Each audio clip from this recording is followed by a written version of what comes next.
Charles Spencer is a Sunday Times best-selling author, and in his latest book, A Very Private School, he writes for the first time about how being sent away to boarding school at the age of just 8, well, it robbed him of his childhood. And he joins me now. Thank you so much for coming in today. It's such an honest book. It's, you know, they say searingly honest, and it really is. Why did you feel ready to write this book now?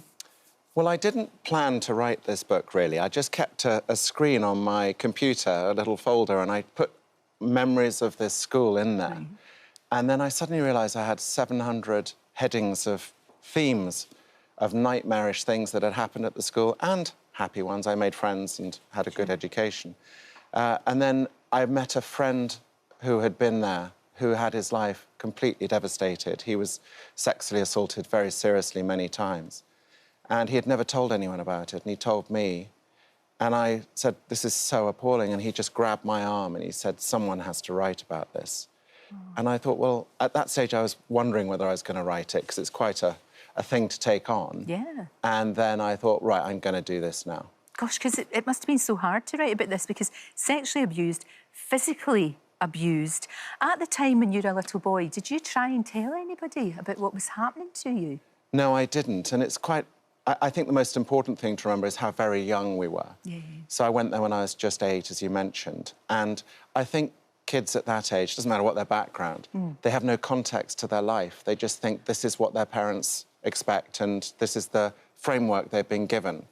And I found with all my friends, none of them told their parents. And I have to say another thing, coming from the sort of rather uptight background that a lot of us came from, back in the 70s, we didn't have conversations with our parents on deep levels. In fact, one of my friends said his abiding memory of being sent to this place, aged 8, was how strange it was. He was in the car with his father because they'd never had a conversation before.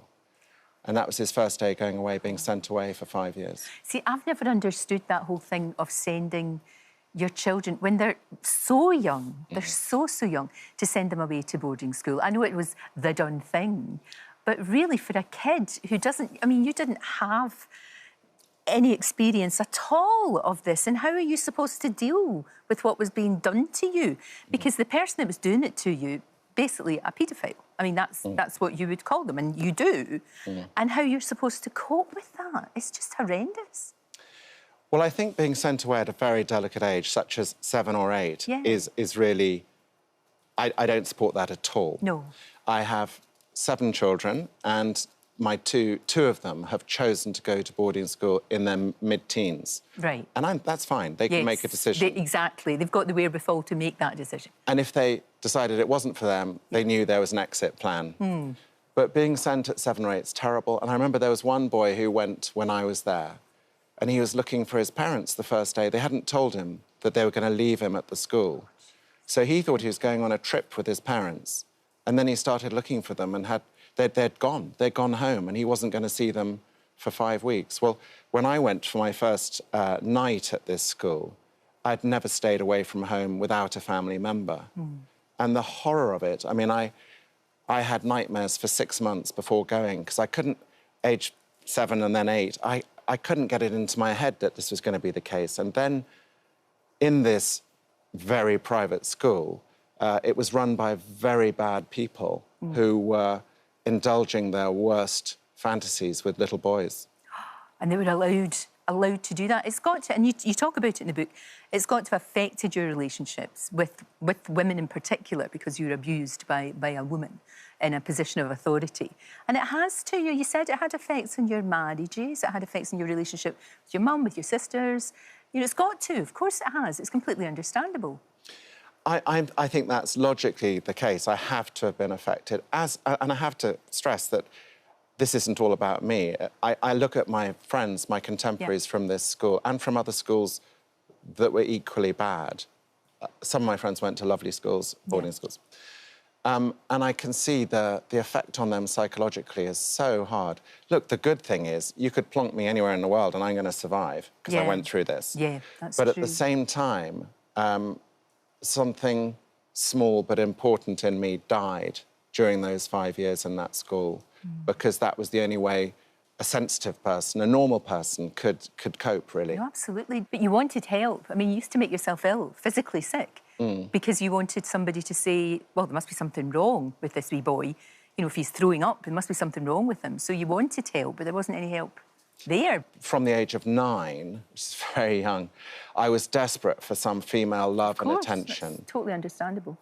Under our beds, we had metal chamber pots, and I used to force myself to vomit in those and then present them to a member of staff, female member of staff, in the morning. I now realise, hoping that she'd put an arm around me and care, but I was just treated as this sort of annoying hypochondriac, really. But if I look back now, I probably had a form of bulimia or something. Yeah. But I wasn't diagnosed, so I can't be sure. But it was something similar to that, probably. And what's really sad is the shame that yourself and, you know, other young girls and boys in that situation have. Because the shame is all on the abuser. As a kid, you're all confused and you feel embarrassed, ashamed, can't tell anybody. It's the worst thing you can do to a kid.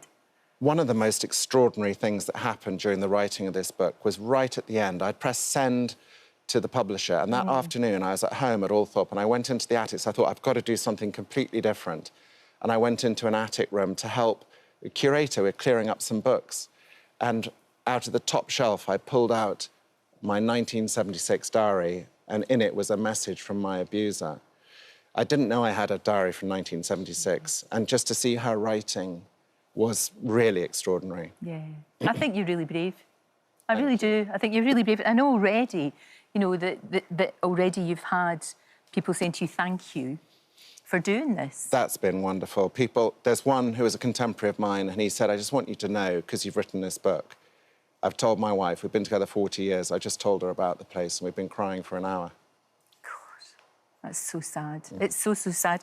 Thank you for coming in and for talking to us about this. I mean, Maidwell Hall, they've actually, as you would expect, have issued a statement. They've said, within education today, almost every facet of school life has evolved significantly since the 70s. Well, thank goodness for that.